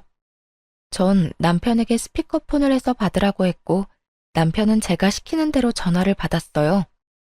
이 한심한 놈아, 이런 식으로 계속 이 마누라한테 질질 끌려다닐 거야? 에이, 아버지, 제가 또 언제 질질 끌려다녔다고 그러세요. 집사람 말이 다 맞으니까 그냥 듣고만 있었던 것뿐이지. 맞기는 뭐가 맞아? 이러니까 내가 너 보고 한심하다고 하는 거야. 너 그런 식으로 마누라한테 끌려다니면 죽도 밥도 안 돼, 이 녀석아. 집안의 가장이 큰 소리 쳐야 가정이 올바르게 돌아가지. 어디 안 여자가 가장보다 큰 목소리를 내? 너 이 아버지 말 새겨들어. 너 그대로 네 마누라 말 듣고 살다간 다 늙어서 밥 한 그릇도 못 얻어먹어, 이 녀석아. 에이, 집사람 그런 여자 아니에요. 그리고 밥 좀 못 얻어먹으면 뭐가 어때서요? 제가 차려 먹으면 되죠. 저 요리 잘해요, 아버지. 남편은 시부의 호통을 요리조리 잘도 피해 다녔고, 시부는 그런 남편의 대답에 도저히 안 되겠다 싶었는지 최후의 조건을 내걸더군요. 저로서는 정말 가관일 수밖에 없는 조건을 말이죠. 너, 이 아비 말 잘 들어라. 만약에 네가 이번에 네 마누라 제대로 휘어잡아서 우리 집 리모델링 해주면 내가 내 재산 다 주마. 네 누나는 땡전 한 푼 주지 않고 너 다 준다, 이 말이야. 정말이세요? 정말 누나하고 나누는 게 아니라 저 다 주신다고요? 그래, 네가 원하면 내가 각서도 써주마. 그러니까 네 마누라는 네가 알아서 휘어잡고 살아. 그 증거로 우리 집 리모델링도 해주고. 너도 알지? 이 아비가 한 푼 두 푼 모은 돈이 꽤 된다는 거. 네 마누라 말 듣고 리모델링 비용 아끼다간 더 큰 재산 잃게 되는 꼴이란 거 명심하고 앞으로 알아서 행동해. 시부의 말도 안 되는 조건에 저는 코웃음이 나는데 남편은 저와는 생각이 전혀 다른지 시부의 전화를 끊고선 눈을 반짝이며 저를 보더라고요. 왜? 뭐? 그 눈빛은 뭐야? 아니, 당신도 방금 다 들었잖아. 우리 아버지가 재산 다 우리 준다는 말. 들었지. 애초에 말도 안 되는 말. 뭐가 말이 안 된다는 거야? 우리 아버지 한다면 하는 분이셔. 그래서 뭐 어쩌자는 거야? 본론만 말해. 어쩌자는 거긴. 그냥 투자한다고 생각하고 리모델링 해주면 안 돼? 그리고 우리 집에선 내 말 좀 잘 듣는 연기도 좀 해주고. 그것만 하면 아버지 재산 우리 누나한테는 주지도 않고 나한테 다 주신다잖아. 당신만 눈 딱 감고 아버지 원하는 대로 내내 하고 살면 꽁돈이 생기는데 그것도 못 해줘? 남편은 이미 시부의 말에 현혹되어 눈이 반쯤 풀린 듯 했어요. 애초에 재산을 바라고 그런 연기까지 한다는 게 말이나 된다고 생각하는 것인지. 아니, 애초에 자식들에게 물려줄 본인 돈으로 저와 이렇게 싸우지 않고 편하게 리모델링하면 될 일인데 굳이 이렇게까지 일을 키워야 하느냐는 생각에 그 모든 상황이 짜증이 치솟더군요. 여보, 내 말 잘 들어. 제발 헛된 꿈, 헛된 기대 좀 버려. 그리고 그럴 시간에 자기 개발에 더 힘쓰고 스스로 잘 될 생각을 해. 재산 바라고 마누라한테 쥐죽은 듯이 내내 하라는 말이 나와? 우리 결혼하기 전에 한 약속 잊었어? 그 약속이 갑자기 왜 나와? 그냥 아버지 원하는 대로 고분고분하게 있고 리모델링만 해달라는 말이잖아. 그 말이 그 말인 거 정말 이해를 못했어? 고분고분 내내만 하라는 말이 명절이고 나발이고 시댁 와서 시키는 일이나 혼자 다 하고 아버님이 뭐라고 하든 당신이 큰 소리를 내든 그냥 쥐죽은 듯이 살란 말 아니야? 난 그렇게는 못 살아. 내가 말했지? 이씨 집안 종살이나 하려고 결혼하는 거 아니라고. 당신은 어머님께서 한평생 그렇게 고생하는 거 보면서도 느끼는 게 없어? 나도 그렇게 살았으면 좋겠냐고. 한평생 그러라는 게 아니라 적어도 아버지 돌아가실 때까지만 참으면 되는 일이니까 그렇지. 참도 효자다, 효자. 재산 때문에 아버님 돌아가시라고 고사라도 지내지 그래? 당신은 무슨 말을 그렇게 하냐? 난 말이 그렇다는 거지. 말이 그렇든 말든 난 절대 싫으니까 당신도 그렇게 알고 다신 이런 이야기 꺼내지도 마. 난 지금 아버님도 아버님이지만 당신도 이해가 안 돼. 재산 들먹이면서 며느리 기죽이려고 몇 천은 좋게 드는 리모델링 해내라는 아버님이나 그런 아버님 말에 눈 뒤집혀서 마누라한테 쥐 죽은 듯이 살라는 당신이나 둘 다 이해 안 되기는 매 한 가지라고. 나라고 뭐 당신이 이해되는 줄 알아? 그 한 번 눈 딱 감으면 생기는 돈이 얼만데.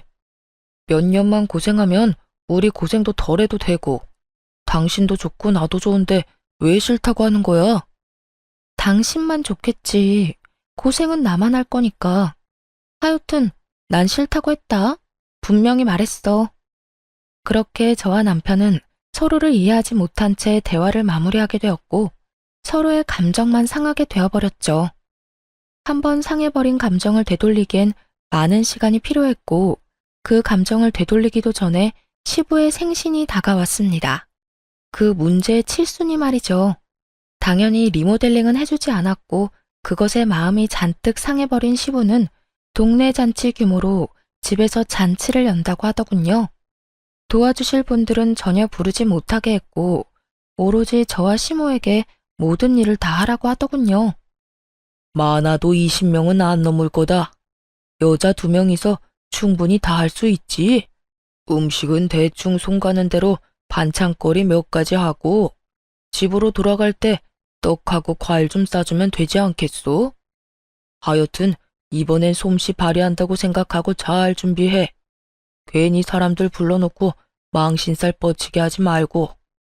이렇게 이야기하는데 정말 미쳐버리겠더라고요. 말이 좋아 20인분이지 그걸 시모아제가 어떻게 하겠어요?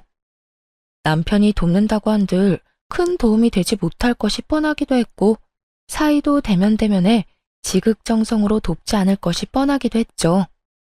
결국 전 출장 뷔페를 예약하게 되었고 그 사실을 안 시부가 또 노발대발 난리를 피워대더군요. 뭐? 출장 뷔페? 내가 한 말은 어디로 들은 게야? 집에 여자가 2명이나 있는데 사람을 부르기는 왜 불러? 여자가 2명밖에 없으니 사람을 부르죠. 아버님, 2명이 아무리 난다긴다 해도 20인분 만들어내는 건 불가능해요. 괜한 오기로 음식 준비해냈는데 맛도 없고 보기에도 형편없으면 그게 더 아버님 망신 아닐까요? 망신은 뭐가 망신이야? 모든 정성이 중요한 법인데. 그리고 네 시어미는 혼자서도 사람들 대접 다 하고 살았다. 이젠 너도 있는데 그 뭐가 힘들다고 뷔페를 불러? 얼른 취소하지 못해? 네, 못해요. 아버님도 이제 나이도 있으시고 힘들어서 그렇게는 못하세요. 때려 죽이신다 해도 안 되는 건 안 되는 거라고요.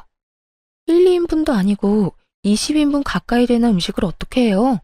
무엇이 어째? 내가 살다 너같이 되바라진 며느리가 있다는 이야기는 듣도 보도 못했다. 어디 시아버지 생신날 손수 끓은 미역국도 대접 안 하고 넘어가려고? 아, 그건 걱정하지 마세요. 미역국은 제가 끓여드리려고 미역 불리고 있으니까. 그러면 됐죠? 되긴 뭐가 돼? 당장 취소하라는 내 말 아직도 못 알아들은 게야? 넌 시아비 생신상도 안 차리려면 시집은 왜 온 거야? 아버님, 저 생신상이나 차리자고 시집 온 거 아니에요. 아버님 아들이자 제 남편이랑 잘 먹고 잘 살려고 시집에 온 거예요. 그러니 뷔페 취소는 못하고요. 아버님이 포기하세요. 시부는 화가 머리끝까지 난 상태였고 저 역시 물러설 순 없는 노릇이었죠. 그렇게 양보 없는 치열한 다툼은 계속되고 있었고 결국 시부의 입에선 이런 말이 나오더군요. 포기? 포기는 너나 해. 난 그딴 음식들로 내 사람들 대접 못한다. 집에서 만든 음식이 아니면 대접할 생각도 없으니 네가 끝까지 그렇게 우긴다면 잔치를 하지 않으마. 정말 웃기지 않나요? 칠순 잔치를 안 하면 누구 손해인지 정녕 모르는 시부는 저 말을 당당하게도 내놓고 있었고, 전 그런 시부의 말에 조금의 흔들림도 없이 이렇게 말해주었습니다. 저 역시 20인분 잔치상은 절대 못 차리니 정 싫으시면 그렇게 하세요. 다 취소하시라고요. 뭐야? 뭘 그렇게 놀라세요? 아버님 뜻대로 하시라고요. 잘 생각해 보시고 정말 취소하실 거면 빨리 말씀해 주세요. 당일 취소라서 예약금을 얼마나 돌려줄지는 모르지만 조금이라도 빨리 취소해야 그 사람들도 저도 손해가 적지 않겠어요? 시부는 제 말에 헛기침을 했고 전 그런 시부의 모습에서 절대 취소하지 않겠구나 확신했죠. 시모 역시 같은 생각이었는지 평소 시부가 좋아하던 음식 몇 가지를 준비하기 시작하더군요. 저 역시 그래도 미역국은 제 손으로 끓여드리기 위해 미역국을 끓이기 시작했고 시부는 그 모든 음식이 끝날 때까지 아무런 말도 꺼내지 않더군요. 네, 결국 시부가 고집은 꺾은 것이었죠. 그렇게 음식이 완성되는 동안 남편놈은 저를 약올리기라도 하듯 시부의 옆에 앉아 TV를 보며 깔깔거리기 바빴고 저는 그런 남편에게 눈치를 줘봤지만 남편놈은 제 모든 시그널을 무시하기 바쁘더군요. 생각 같아선 약속대로 다 엎어버리고 돌아가고 싶은 마음이 굴뚝이었지만 다른 날도 아니고 칠순이니 일단 도리는 다 하자는 마음에서 시모와 함께 상차림까지 모든 준비를 마쳤습니다. 그 후 사돈의 팔종까지 온갖 지인들이 시댁에 들이닥쳤고 어떻게 손님 대접을 했는지도 모를 만큼 바쁜 시간이 지나갔어요. 무사히 손님을 보내고 뒷정리를 다 하고 앉으니 편히 쉬고 있던 시부가 그때만 기다렸다는 양 시모에게 또 일을 시키기 시작하더군요. 앉지 말고 가서 시원한 꿀물이나 한 잔 타와. 아까 술을 좀 먹었더니 시원한 꿀물을 먹고 싶어. 듣는 제가 화가 치솟는 그 상황에 시모는 익숙하다는 듯 주방으로 가더니 이내 꿀물 한 잔을 가지고 와 시부에게 내밀더군요. 거기까지만 해도 어이가 없는데 시부는 시모가 타준 꿀물을 입에 대지도 않고 거칠게 잔을 탁 하고 내려놓더군요. 시원한 거라고 했잖아. 시원한 건 몰라? 얼음에 타달라는 말이잖아. 하여튼 뭐 하나 제대로 하는 일이 없어. 이거는 당신이나 마시든가 하고 당장 얼음 가지고 와. 아이고, 그냥 좀 먹어요. 아까 손님들 대접한다고 얼음 다 쓰고 없어요. 없으면 사오면 되는 거 아니야? 요즘 세상이 얼마나 좋아졌는데. 당장 편의점 가서 얼음 사와 당장. 내가 이런 것까지 일일이 가르쳐줘야겠어? 제가 나서면 시모가 곤란해질까 싶어 웬만하면 그냥 두고만 보려고 했는데 도저히 가만히 있을 수가 없더라고요. 고생했다. 오늘 많이 힘들었지? 이런 말 한마디만 해줘도 제 맘이 그렇게까지 화가 나지 않았을 텐데 시부는 그런 말은 아예 뇌 속에 존재하지도 않는 사람처럼 구는데 정말 참을 수가 없는 지경이었어요. 그래서 전 결국 시부의 옆에 앉아 부른 배를 통통 두드리고 있는 남편을 보며 이렇게 말했어요. 여보가 좀 다녀와. 내가? 그러면 어머님이 가셔? 아님 내가 가? 우리 둘 다 이때껏 차리고 치우고 하다가 이제 궁둥이 붙이고 앉은 거 못 봤어? 당신 보니까 소화도 안 되는 것 같은데 당신이 좀 다녀와. 얼른. 아버님 지금 당장 얼음 넣은 꿀물이 드시고 싶다잖아. 아무리 저와의 감정이 좋지 않더라도 양심이 있다면 그리고 제자리에 잘 달려있다면 당연히 남편이 가줄 거라 생각했습니다. 그만큼 시모와 저는 눈코 뜰 새 없이 고생을 했고 그에 비해 남편은 앉은 자리에서 먹느라 바빴으니까요. 그런데 남편은 이런 저의 예상을 와장창 조각내버리는 말을 짓거리기 시작하더군요. 나? 싫은데? 나 지금 배불러서 꼼짝도 하기 싫어. 그러니까 엄마가 정 걱정되면 당신이 가. 그러면 되겠네. 그 순간 남편과 제가 했던 약속들이 제 뇌리를 스쳐가고 철석같이 고개를 끄덕이며 약속 또 약속하던 남편의 얼굴이 산산조각이 나더군요. 시부는 남편의 말에 우리 아들 잘한다는 듯 긍정의 고개를 끄덕이고 있었고 전 그 모습에 더욱 화가 치솟았어요. 당신 진짜 적당히 좀 해. 나랑 한 약속 기억 안 나? 당신이 이런 식으로 하면 나도 가만히 있지 않는다고 했을 텐데. 그리고 굳이 약속이 아니라도 이 정도는 해줄 수 있잖아. 오늘 하루 종일 고생한 어머님이랑 내가 안쓰럽지도 않아? 안쓰럽기는 무슨? 우리 엄마는 당신 시집 오기 전에 더한 일도 혼자 다 했어. 그리고 당신도 그래. 시집 왔으면 시댁 가풍에 따라야지. 그까진 약속이 뭐라고 이렇게 날 들들 볶아대는 거야? 그까진 약속 각서라도 쓴 것도 아니고 난 할 만큼 했거든. 그러니까 당신이나 적당히 해. 우리 부모님 다 듣는 데서 이게 뭐 하는 짓이야? 감히 하늘 같은 남편한테. 하늘 같은 남편? 그래, 하늘 같은 남편. 그리고 말이 나왔으니까 하는 말인데, 당신만 참으면 우리 집에 큰 소리 날 일도 없어. 큰 소리만 안 나겠어? 나도 편안하게 우리 아버지 재산 다 받을 수도 있고, 그러면 나만 좋은 거 아니라고 했잖아. 그 재산 받으면 나 혼자 다 쓰는 것도 아니고, 다 우리 거가 되는 건데, 당신이 조금만 우리 아버지 비위 좀 맞춰주면 안 되냐? 꼭 이렇게 사사건건 다 걸고 넘어져야겠어? 그 순간 머릿속이 하얘지며 이혼이 떠오르더군요. 말이 좋아야 비위이지 남편 말은 그야말로 시댁 종노릇이나 하면서 평생 살라는 말인데 그걸 제가 왜 참고 살아야 하나 싶었어요. 전 그렇게 살려고 결혼한 것도 아니었고 이런 남자란 걸 알았으면 애초에 결혼 따윈 하지 않았을 테니까요. 내가 사사건건 다 걸고 넘어지는 게 아니라 사사건건 말도 안 되는 소리를 아버님이랑 당신이 하는 것뿐이야. 그리고 난 그딴 돈 필요 없거든? 내가 말했지? 그 돈 받을 때까지 고생하는 사람은 나뿐이라고. 당신만 귀한 자식 아니야. 나도 우리 집에선 귀한 딸이라고. 그러니까 남의 집 귀한 자식 종 취급할 생각하지 마. 이게 무슨 종 취급이야. 어른한테 말대꾸하지 말고 좋은 게 좋은 거라고 하면서 잘 살자는 말인데. 아버님은 제 손으로 물 한 잔 떠다 먹는 법이 없고 당신 또한 그런 아버님 옆에 앉아서 날 부려먹겠다고 눈을 반짝이고 있으면서 종 취급이 아니라고?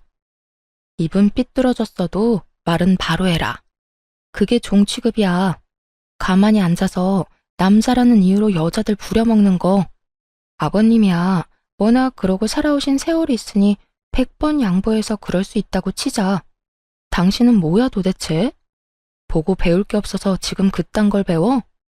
내가 진짜 살다 이렇게까지 사람 무시하는 몰상식한 사람들은 처음이야.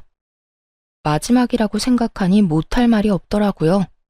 물론 제가 못할 말이 없도록 남편이 판을 잘 깔아주기도 했고요.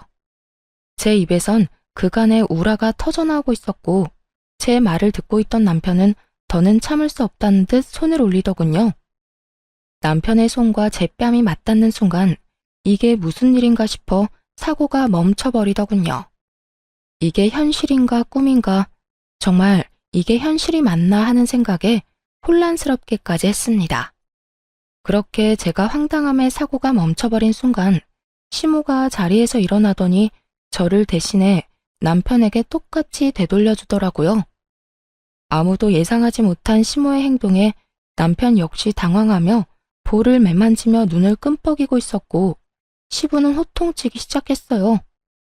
당신 지금 뭐 하는 짓이야? 미쳤어? 감히 누구한테 손을 대? 누구한테 손을 대기는요? 내 아들한테 손댔어요. 뭐 문제 있어요? 내 배로 낳은 내 자식한테 이 정도 할 자격도 없어요? 아니 이 옆에 내가 진짜 미쳤나? 정신 못 차려? 어디 감히 소리를 질러? 시부는 더 큰 호통으로 시모를 대하고 있었고 시모는 더는 못 참겠다는 듯 앞에 놓인 꿀물을 시부에게 그대로 부어버리곤 참았던 말을 쏟아내더군요. 내가 웬만하면 애들 다 보내고 이야기하려고 했는데 도저히 안 되겠네. 일단 너는 지금 네 마누라한테 뭐 하는 짓이야? 새애기가 너한테 그리고 우리 집안에서 이런 취급이나 당하려고 시집 온 줄 알아? 엄마가 내내거리고 사니까 세상 모든 여자들이 다 그러고 살아야 한다고 생각이라도 한 게야? 어디서 못된 것만 배워서 이딴 짓거리나 하냐고. 엄마, 그게 아니고 나는 집사람이 말을 너무 심하게 하니까. 조용히 못해? 나도 귀 있고 눈 있어. 네 집사람이 너한테 못할 말 한 게 뭐가 있어? 이 늙은 어미 대신 너한테 얼음 좀 사오라고 한 거? 몰상식한 인간들한테 몰상식하다고 한 거? 도대체 뭐가 심한 말이란 말이야? 시모는 남편에게 닥달하듯 따져 물었고, 처음 보는 시모의 모습에 남편은 고개를 숙인 채 아무 말도 하지 못하고 있더군요. 그런 남편의 모습에 혀끝을 차던 시모는 이번엔 시부의 차례라는 듯 시부를 보며 말을 시작했어요. 그리고 당신, 나 이제 당신이랑 그만 살 거예요. 그동안 나랑 내 자식 배 굶지 않게 살게 해준 값이다 생각하고 오늘까지만 희생하며 살자. 애들 돌아가고 나면 이혼하자고 말하려 했는데 지금 당신이랑 이놈 하는 꼴을 보니 더는 못 참겠네요. 이혼합시다 우리.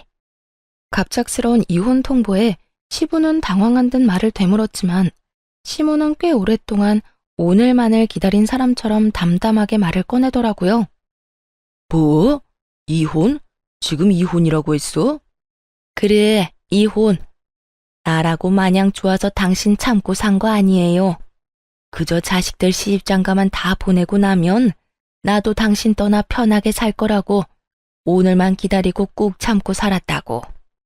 오늘 당신 칠순잔치까지 딱 해주고 조용히 이혼하려고 했더니 어떻게 당신은 사람을 그렇게까지 부려먹을 수가 있어? 얼음이 없어서 꿀물을 못 마시겠다고? 그깟 얼음이 뭐라고? 하루 종일 제대로 한 번 앉지도 못하고 일한 사람을 그렇게나 못 살게 구냐고. 끝까지 사람을 이렇게까지 질리게 만들 수가 있는지. 난 이제 당신한테 남은 정도 없어요. 그러니까 이혼합시다. 제발. 당신 진짜 미쳤어? 제정신 아니야? 당신 나이 60이 넘어서 이혼은 무슨 이혼이야? 그래요. 평생을 종처럼 살다 보니 벌써 60이나 됐습니다. 그래서 앞으로 남은 여생은 누구 집 종이 아니라 나 자신으로 살고 싶어요. 그러니 이혼해요. 나 이제 당신 손발로 그만 살고 싶다고. 지금 나랑 이혼하면 돈이라도 챙길 수 있을 줄 알아? 내가 재산이라도 나눠줄 거라 생각하는가 본데 난 절대 땡전 한 푼 못 줘. 그건 걱정하지 말아요. 내가 변호사 만나서 알아보니 내 몫으로 적당히는 받을 수 있다고 합디다. 변호사? 자네 변호사까지 알아봤어? 말했잖아. 꽤 오래 준비했다고. 그러니까 시끄럽게 굴지 말고 조용히 이혼해요. 아가, 가자. 너도 여기 더 있어봤자 좋은 꼴 못 본다. 네, 어머님. 결국 시모는 이혼을 통보해버렸고 저 역시 남편과의 이혼을 생각하고 있었으나 일단 상황이 그러하니 아무 말 않고 시모를 모시고 집으로 돌아왔어요. 저희 집에 들어서자마자 시모는 긴장이 풀리는지 그대로 주저앉아 저를 보며 미소를 지어 보이더군요. 전 그런 시모에게 엄지척을 해드렸고요. 어머님, 대단하세요. 도대체 언제부터 준비하신 거예요? 그저 참고 사실 줄 알았는데. 한평생 계획하고 있었지. 처음엔 이혼이 무서워서 못했고, 그 뒤론 자식들 배불리 키우느라 못했고, 그 뒤론 자식들 결혼시키느라 또 못하고, 그렇게 키운 자식이 너한테 하는 꼴을 보는데 내가 아차 싶더구나. 저 녀석이 날 보고 커서 당연히 여자는 참고 사는구나 싶은지 오늘 저딴 식으로 구는 걸 보는데 아가야, 내가 미안해. 그런 험한 꼴 당하게 해서 말이다. 아니에요, 어머님.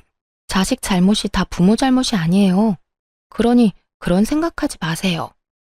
그렇게 시모와 전 한참 동안 대화를 나누었고 대화를 나누고 있으니 남편이 씩씩거리며 집으로 들어오더니 득달같이 시모에게 화를 내기 시작하더군요. 엄마, 나이 먹고 이혼은 무슨 이혼이야. 이때까지 잘 살았잖아. 네 눈엔 엄마가 잘 산 것 같아? 엄마 하루하루 네 아빠 때문에 피 말리면서 살았어. 난 이제 하루를 살더라도 내 생각만 하고 내가 살고 싶은 대로 살 거니까 너도 아무 말 하지 마. 엄마 지금도 마음대로 살고 있잖아. 집에서 아빠가 벌어둔 돈 쓰면서 집안일이나 하면서 편하게 살고 있으면서 뭐가 그렇게 불만이 많아? 그냥 살던 대로 살아. 나이 먹고 이게 무슨 주책이야? 그 말을 듣고 있는데 시모보다 제가 더 화가 나 참을 수가 없더군요. 같은 여자로서 딸 같은 마음에서 말이죠. 저는 그대로 일어나 남편에게 다가가 남편놈 싸대기를 시원하게 날려버렸어요. 그리곤 정신을 차리지 못하는 남편을 향해 쓴소리를 시작했죠. 정신 좀 차려. 네 눈엔 어머님 우는 건 보이지도 않아? 어머님 속 다 문드러지는 건 보이지도 않냐고. 어떻게 아들이라는 놈이 며느리인 나보다도 자기 엄마를 더 몰라?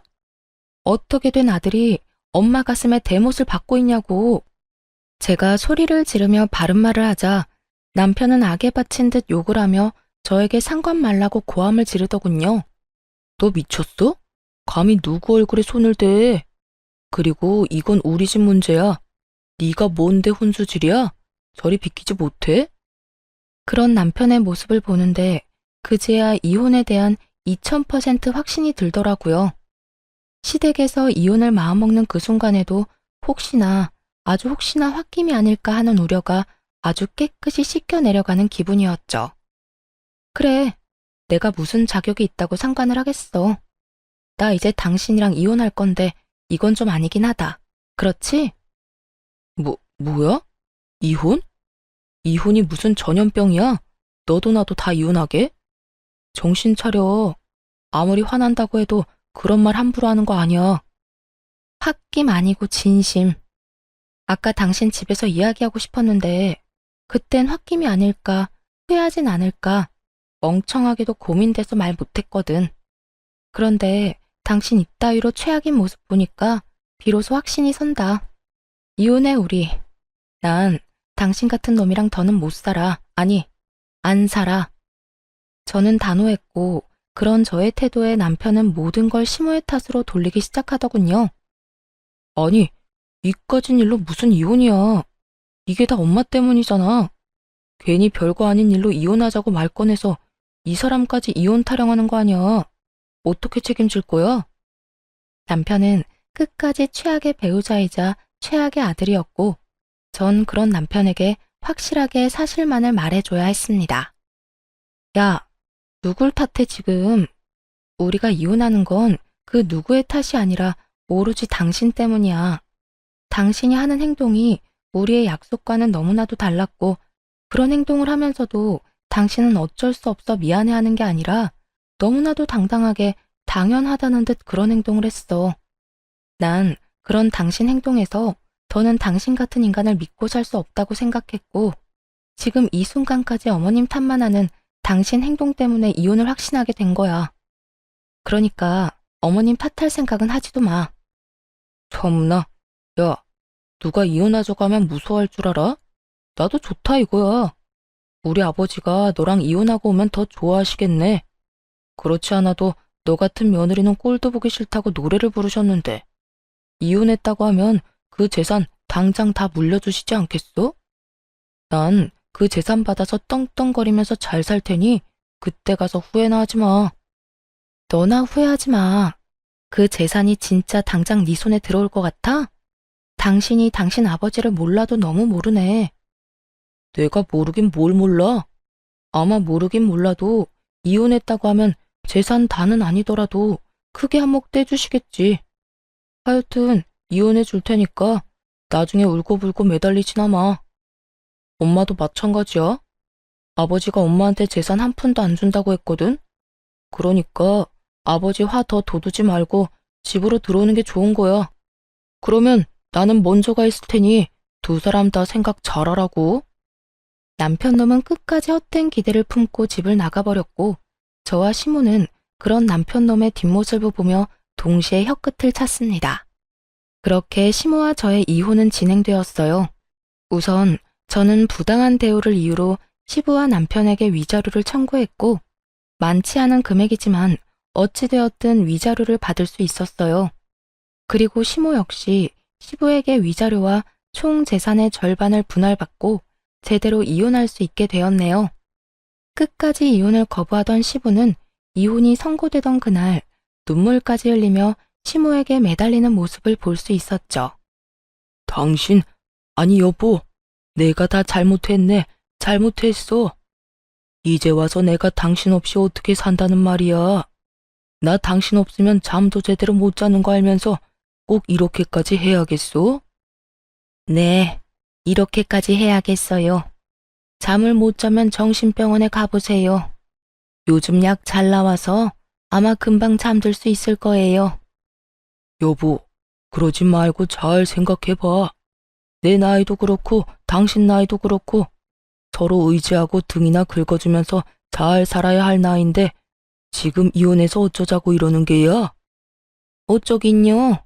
나는 나대로, 당신은 당신대로 잘 살자고 이러는 거죠. 나는 이제 당신이 없어야 잘 살 것 같으니 다신 연락도 하지 말고 소식도 전하지 말고 살아요.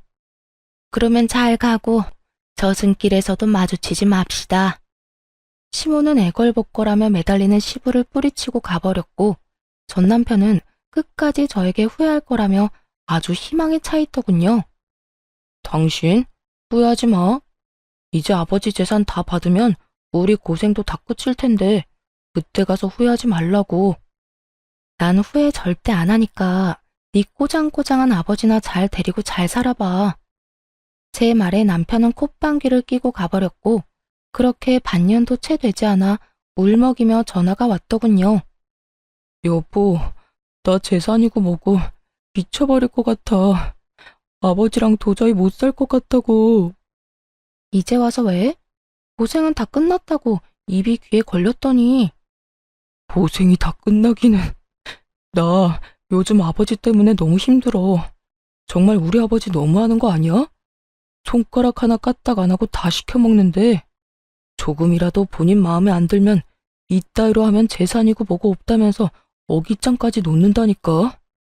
내가 그 재산 유세에 참고 살 수가 없어. 이렇듯 한참을 하소연하던 전 남편은 우물쭈물한다 싶더니 준비한 말을 꺼내기 시작하더군요. 그래서 하는 말인데 우리 재결합하면 안 될까? 내가 당신만 다시 허락해주면 재산 받는 즉시 절반 딱 떼줄게, 응? 내가 각서도 써줄 수 있어. 난 재산도 필요 없고 각서도 필요 없어. 그러니까 제발 정신 좀 차리고 나한테 연락하지 마라. 한 번 더 나한테 연락하면 진짜 경찰에 스토킹으로 신고할 거니까. 그 후 경찰이 무섭긴 했는지 전 남편에게 연락이 오지 않았습니다. 들리는 소문엔 결국 전 남편은 전 시부의 만행을 이겨내지 못하고 집을 나와버렸다고 하더군요. 전 남편이 나오며 다시 부려먹을 사람이 사라진 전 시부는 시모 사는 곳까지 알아내 매일같이 찾아가 빌었다고 하고요. 그렇게 빌어본들 마음이 바뀔 리가 없었고 어머님은 문조차 열어주지 않고 접근 금지 신청까지 해버렸다고 하더군요. 결국 전 남편은 전 시부의 재산도 못 받고 저와 이혼까지 하게 되었고 전 시부는 손가락 하나 까딱하지 않고 살아왔던 세월이 있다 보니 혼자 밥도 제대로 못 챙겨 먹고 있다 하더군요. 돈이 있으면 뭐 하나요? 혼자 하는 것이 단 하나도 없는데 말이죠. 그 후 전 회사 생활을 하며 잘 지내고 있습니다. 전 시부의 괴롭힘에 몰골이 다 상해버린 전 남편이 회사 앞에 찾아와 울고불고 매달리며 다시 재결합 이야기를 꺼내긴 했지만 매몰차게 뿌리치며 다시 경찰 이야기를 꺼내니 두 번 다신 찾아오지 않더라고요.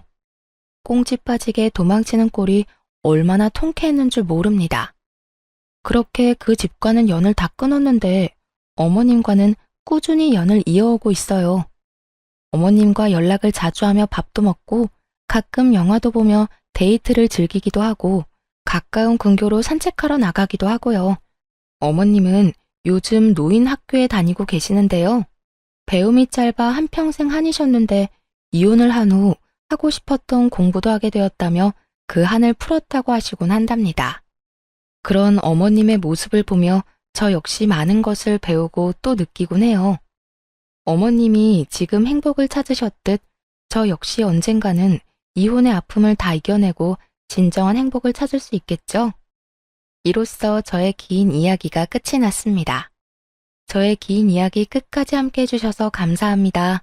행복하세요.